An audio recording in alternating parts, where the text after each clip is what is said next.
Thank you, Randy, and I appreciate the opportunity to speak today. First, I want to note that this is not the first time to be in front of you. It's really been an honor to work with you in the 1st District for many years. And I want to note, I brought up the agenda from, or the minutes from our last meeting because I wanted to point out to my wife, I think it's probably the first time I actually got a few more votes than Angela did for state delegates, and she always liked to remind me about that. So we've had the honor for a number of years of representing you at the state committee, and that's been a real honor representing the 1st District there. And it was a real honor as well to represent you at the National Convention this past summer. I know some of you were there as well. And then if there's ever a time to realize how important it is to be a Republican, it was during that last campaign season, where we needed to remind America what Republicans are about. And sometimes we tend to forget that. And the nation tends to get that confused. And that's the reason I'm running. And when you look at what's happened in Congress, on issue after issue, in my opinion, Congress is going in the wrong direction. They've got a lead foot on the accelerator, and they're dead wrong. And I think they need principled conservative leadership to right the ship. And I would like to provide that in Washington. And I know we have many candidates in this race. You always get the question, of course, the first question you get is, why are you running? Is there something wrong with you? It's kind of with things, something wrong with you, Tim, and we answer that question is, if things were great in Washington, I wouldn't want to be there. And my home is in Fowler. I have 4 young children. I'll note, I sure hope my young daughters can say the things Kelsey Moran said about her daughter. And I have a 14-year-old and a 13-year-old daughter and an 8 and a 3-year-old son. And just like you, I care about what kind of country we're going to hand off to them. Frankly, I'm scared to death where Washington is headed on issue after issue, whether it's Obamacare, whether it's the EPA, whether it's taxes and regulation, those kind of things. Washington is out of control and they're out of touch. If you look at the issue of health care on everybody's mind when we visit, and let me be clear on the record, and we're going to do what we can when we go back to Topeka, but we should be joining that lawsuit today. There is no question about it. And because we have an Attorney General that just happened to be appointed by the current Secretary of HHS, and since he didn't think he could handle that lawsuit, we've got plenty of attorneys in Kansas to be happy to do that for him. And when we return to Topeka at the end of the month, we're going to try to make that happen. Because we need to be state number 19 or state 40 or whatever it is. Because frankly, Washington, I think they know it, that law is unconstitutional. As are many of the other things they do. And if you look at their spending, you talk about $13 trillion worth of spending. The one reason I think, or number one reason I think the spending's out of control is because Washington's out of control because they don't recognize that the founders developed a system that should have been limited, that was limited. Too many of our folks in Washington, not our folks, but their folks generally, have lost touch with that. That's why I was a leader in an effort to remind Washington that there are limits on their power. It was called the 10th Amendment. It took 2 years, surprisingly enough, to get that through the legislature, but we just got that passed. That's to send a message to Washington that you've grown too big for your constitutional britches. And I'd like to deliver that message to Washington in person next January. And we look across, talk about taxes as well. Do you realize, despite the deficits of $13 trillion and $1.5 trillion for this year, and I'll tell you, I've been in Washington a little bit, I finally have my arms around the idea of $1 million. I'll tell you, I can't quite figure out $1 billion, but $1 trillion. They're talking about another trillion every year for the next 10 years. And that is unsustainable.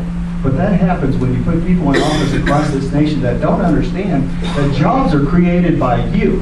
And the powers of our government are yours, not those in Washington. And we need folks up there that are elected that understand are going to fight for those principles. And they're matters of principles.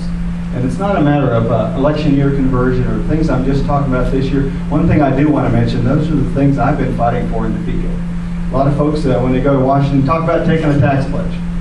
I think taxes are high enough. But you know what? I thought taxes were high enough 10 years ago. And I took word, a pledge, and gave my word, and I kept my word, because I think it's critical to recognize, let you know my philosophy is, you can spend your money better than they can in Washington. And we're going to keep fighting for that. And that's how we deal with an out-of-control government and an out-of-control deficit. In addition to that, what worries me a lot as well, in addition to many things, is the fact not only do we have elected folks that are out of control and not listening to us, 70% said we don't want your health care plan. In addition, we have unelected bureaucrats, whether it be at the EPA and numerous other agencies that are running our daily lives. As a farmer and rancher, I see that. I have to live with that every day. The most devastating legislation I think that could pass, in addition to the health care, is the cap and tax proposal. And thank goodness every Republican in Kansas is fighting that. And as a result, they got it through the U.S. House. Thank you, Speaker Pelosi. They couldn't get it through the U.S. Senate. What they did next, they went to the EPA and said, we don't need the law. We're going to implement it without the legal authority. And today, they are working on that today. And I was able to put a resolution to the Kansas Senate. Only folks in Kansas. Our governor didn't say a word about it. Our Attorney General, of course, didn't say a word about it.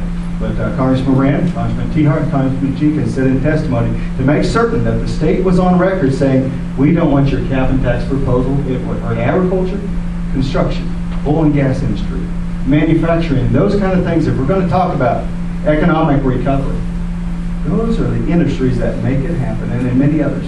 The things that grow our economy. And that economic growth is going to happen if we can get government out of the way and Washington out of the way. And that's the kind of message I like to deliver to the folks in Washington. Of course, as I was asked the other day, is what can one person do? 435 members. I don't know what one person can do in general, but I know what I can do. And I can be your voice in Washington on these issues. I can be your voice protecting our culture as well. We can talk about economy. We can talk about jobs. We can talk about $13 trillion worth of deficit, but we need to talk about making sure our culture and our values are protected. Issues of life and family and the Second Amendment, and recognizing those are the things we hold dear.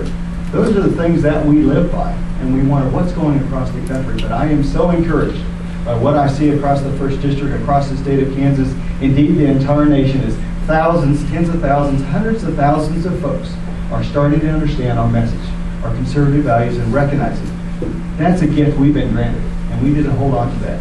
And we need to let folks in Topeka and in Washington that understand and share those values. I commit myself. We'll fight for those values. We'll fight to repeal. I was the first candidate in the entire country, I think, that took the pledge to repeal Obamacare. And even if that doesn't happen next year, the way you handle it is you don't give them the money. You realize they want $1 billion to start collecting taxes for that next year. They don't have the tax collectors. They don't have the plan. We got to keep pushing. We got to stop the EPA, and it's just pretty simple.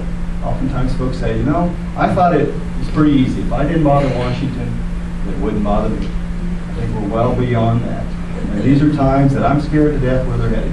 And I want to hand on the country that is better than I was given. We were really blessed here. And thank you, Lord, for the blessings we have as a country. And let's make certain. I would love to work for you in Washington. I could work for you in Topeka to represent those values. So I'll be happy to take your questions later today. Thank you.